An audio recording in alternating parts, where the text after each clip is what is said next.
Jackfruit seeds, इरल्पा और green sponge गोट का सब्जी रेसिपी शेयर करने जा रही हूँ। हेलो एवरीवन, मैं डीजी रेसिपीज़ में सबका स्वागत कर रही हूँ।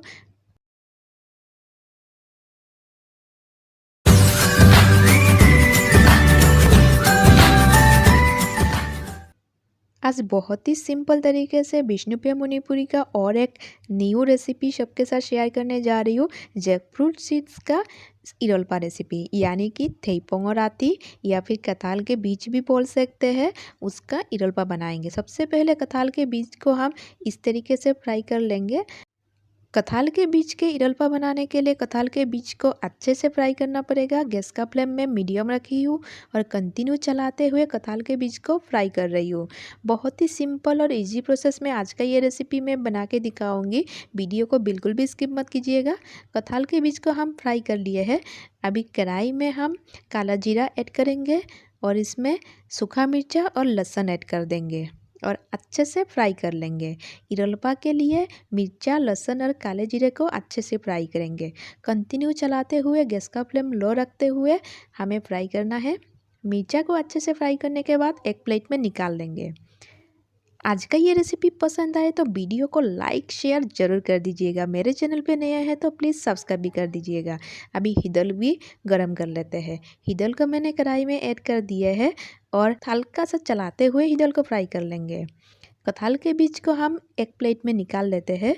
अभी कटहल के बीज को हम कुछ इस तरीके से ऊपर का छिलका को निकाल लेते हैं। इरल्पा के लिए कटहल के बीज का जो ऊपर का छिलका है वो निकालना पड़ेगा। मैं कुछ इस तरीके से निकाल रही हूँ। बहुत ही सिंपल तरीके से निकल जाता है।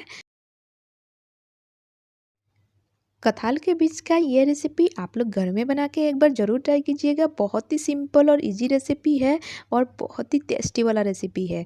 तो पहली बार ही वीडियो को परफेक्ट बनाने के लिए वीडियो को कंटिन्यू देखते रहिए। कटहल के बीज को हम मिक्सर जार में ऐड कर देंगे और अच्छे से पीस लेंगे। अच्छे से पीसने के बाद अभी इरल्पा बनाने के लिए प्रोसेस शुरू करते हैं।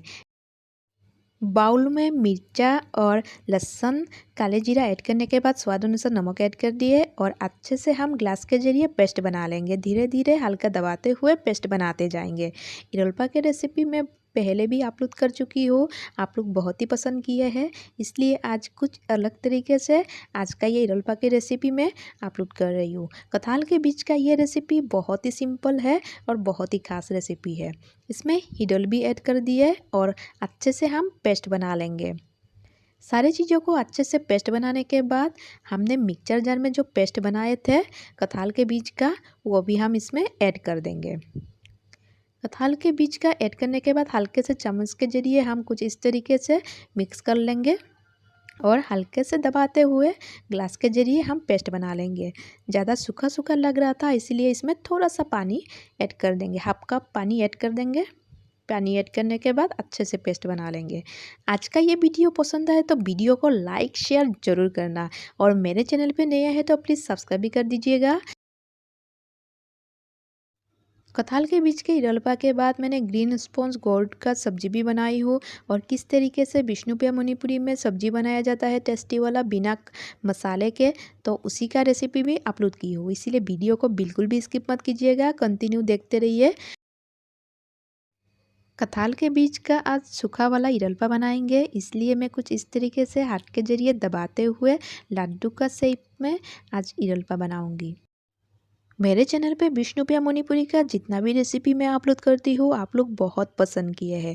उम्मीद करती हूँ आज का ये सिंपल सा रेसिपी भी आप लोग पसंद करेंगे। इरल्पा बना के रेडी कर लिए। अभी हम सब्जी काट लेते हैं। एक्चुअली मैंने पहले ही बोला था ग्रीन स्पॉन्ज गोट का सब्जी बनाऊंगी। हमारे भाषा में सेपट बोला जाता है, तो सेपट और सब्जी यानी कि सेपरेट का आज सब्जी बनाएंगे। बहुत ही सिंपल और इजी प्रोसेस में दिखाऊंगी। 10 मिनट में सब्जी बन के रेडी हो जाएगा। तो सबसे पहले हम छिलका निकाल लेंगे। छिलका निकालने के बाद हम बारीकी से काट लेंगे। आज का ये सब्जी रेसिपी कम टाइम में बनने वाला परफेक्ट और स्वादिष्ट रेसिपी है। आप लोग घर में मेहमान आ जाए तो आज का ये रेसिपी ट्राई कर सकते हैं। ये चावल के साथ हो या रोटी के साथ आप लोग आराम से ले सकते हैं। इतना स्वादिष्ट और टेस्टी रेसिपी है।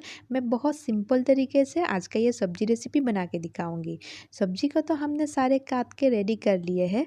मैं कुछ इस तरीके से काट रही हूँ सब्जी को। मैं ज़्यादातर सब्जी रेसिपी प्रेशर कुकर में ही बनाना पसंद करती हूँ, लेकिन ये रेसिपी आज कढ़ाई में बना के दिखाऊंगी। कढ़ाई में भी जल्दी बन जाता है ये रेसिपी।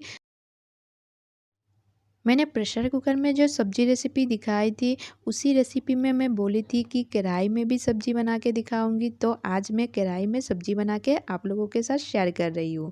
कढ़ाई गर्म होने से हम इसमें तेल ऐड कर देंगे। तेल गर्म होने से इसमें 5 फोरन और तेज़पत्ता ऐड कर देंगे और इसमें सब्जी काटे हुए सब्जी ऐड कर देते हैं। काटे हुए सब्जी ऐड करने के बाद अच्छे से चलाते हुए सब्जी को फ्राई करते जाएंगे। गैस का फ्लेम मैं अभी भी मीडियम ही रखी हूँ और कंटिन्यू चलाते हुए सब्जी को मिक्स कर रही हूँ। सब्जी को अच्छे से चलाने के बाद इसमें भुंजा हुआ चना ऐड कर देंगे। आज का ये रेसिपी के साथ चना ऐड करने से रेसिपी का स्वाद और भी बढ़िया होता है, सब्जी का स्वाद और भी दुगना हो जाता है। इसीलिए मैं जब भी इस रेसिपी को बनाती हूँ तो चना ऐड करती हूँ। आप 10 मिनट के लिए ढक के रख दिए थे। 10 मिनट बाद चेक करेंगे। सब्जी हमारा बॉयल हो गया है। अभी इसमें स्वाद अनुसार नमक ऐड कर देते हैं। नमक ऐड करने के बाद इसमें थोड़ा सा हल्दी पाउडर ऐड कर देंगे। हल्दी पाउडर ऐड करने के बाद थोड़ा सा जीरा पाउडर ऐड कर देंगे। जीरा पाउडर ऐड करने के बाद इसमें अदरक थोड़ा सा कूट के ऐड करेंगे। इस रेसिपी में अदरक ऐड करने से सब्जी का स्वाद और भी दुगना हो जाता है। पहली बार ही रेसिपी को परफेक्ट बनाने के लिए वीडियो को बिल्कुल भी स्किप मत कीजिएगा। आज का ये सिंपल सा विष्णुप्रिया मणिपुरी का सब्जी रेसिपी कैसे बना है कमेंट बॉक्स में कमेंट करके ज़रूर बताइएगा और घर में आप लोग आज का ये रेसिपी ज़रूर ट्राई कीजिएगा। मसाले के साथ सब्जी को मिक्स करते हुए अच्छे से फ्राई कर रहे हैं और कंटिन्यू चलाते हुए सब्जी को हम फ्राई करते जा रहे हैं। अभी फिर से हम इसमें ढक्कन लगा के 10 मिनट के लिए रख देंगे। सब्जी बनके लगभग रेडी हो गया है हमारा। आज के डिनर के लिए सब्जी और इरलपा बना के तो रेडी कर लिए हैं और बहुत जल्द मिलेंगे और एक नया रेसिपी के साथ और नया वीडियो के साथ। तब तक के लिए bye and thank you for watching my DG recipe channel. आप लोग वीडियो को एंड तक देखिए और कैसा बना है और कैसा लगा है आज का ये सब्जी रेसिपी और इरलपा रेसिपी कमेंट बॉक्स में कमेंट करके ज़रूर बताइएगा। Thank you for watching my DG recipe channel.